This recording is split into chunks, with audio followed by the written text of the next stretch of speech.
जय हिंद दोस्तों, स्वागत है आपका आज की हमारी क्लास में। तो आज का टॉपिक है कि संधारित्रों का संयोजन। संधारित्रों का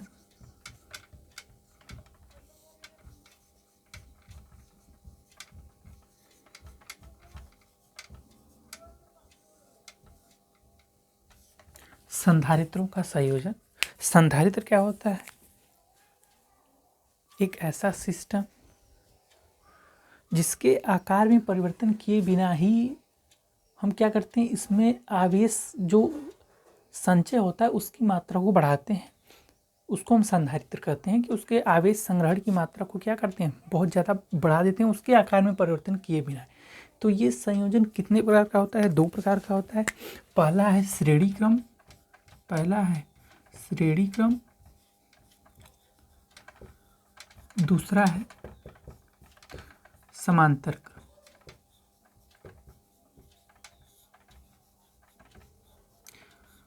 आपके एग्जाम में इसका जो डेरिवेशन है वो नहीं पूछा जाता है।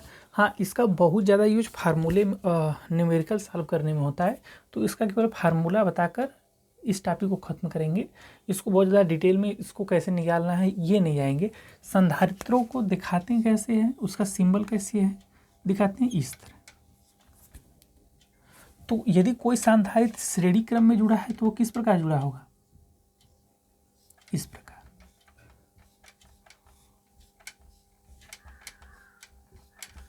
C1 है, C2 है, C3 है, C4। यदि इन्हें जोड़ना हो तो क्या करेंगे? 1/C = 1/C1 plus 1/C2 1/C3। इस फार्मूले का यूज करेंगे। मैंने आपको पहले बताया कि इसका डेरिवेशन नहीं पूछता है, ये न्यूमेरिकल के लिए इम्पॉर्टेंट है। आप लोग यहाँ पर क्या करेंगे, यहाँ पर Q हमेशा कांस्टेंट रहता है, Q हमेशा कांस्टेंट रहता है, सेम रहता है। इस चीज़ को याद रखेंगे। और यहाँ पर समांतर क्रम में कैसे जुड़े होंगे? एक ही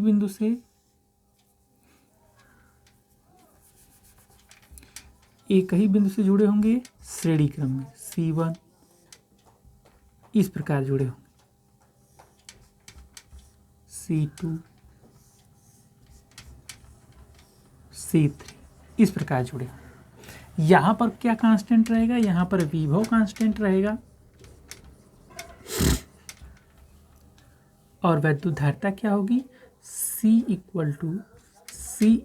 C1 plus C2 plus C3। यदि कोई आपसे पूछे संधारित्र क्या है, तो संधारित्र एक ऐसा समायोजन होता है, एक ऐसा उपकरण होता है, एक इस प्रकार का जो होता सिस्टम होता है कि इसके आकार में परिवर्तन किए बिना हमें इसके आवेश जो संग्रहण की क्षमता है कि ये आवेश कितना संग्रहित कर सकता है उसको बढ़ा दिया जाता है। बढ़ाना ही जो उपकरण प्राप्त होता है उसे हम संधारित्र कहते हैं। उस उपकरण को इसको दो प्रकार से जोड़ा जाता है, एक श्रेणी क्रम, एक समांतर क्रम। इसका डेरिवेशन इंपॉर्टेंट नहीं है। श्रेणी क्रम में संधारित्र कुछ इस प्रकार से जुड़े होते हैं, ये संधारित्र का सिंबल है। यदि श्रेणी क्रम में है तो फार्मूला यूज करेंगे 1/C = 1/C1 plus 1/C2 plus 1/C3। यहाँ पर आवेश हमेशा कांस्टेंट रहता है, जो आवेश यहाँ फ्लो होगा वही यहाँ, वही यहाँ, वही यहाँ। समांतर क्रम में क्या होता है, ये जो आपके कैपेसिटर है इस तरह जुड़े होते हैं। ये जो संधारित्र है ये इस तरह जुड़े होते हैं। यदि इनकी धारिता C1 है, C2 है, C3 है तो उसको जोड़ा कैसे जाता है? तुल्यांक उसका टोटल हो जाएगा C1 plus C2 plus C3। और जो विभव इस C1 में प्रवेश करेगा वही विभव C2 में रहेगा, वही विभव C3 में रहेगा। और यहाँ पर क्या समान रहेगा? आवेश। यहाँ पर क्या समान रहेगा? विभव। तो ये चीज़ें आपको क्लियर होंगी। तो आई होप ये बात आपको अच्छे से समझ में आई हो। बाकी चैनल को सब्सक्राइब कीजिए, वीडियो को लाइक कीजिए। धन्यवाद।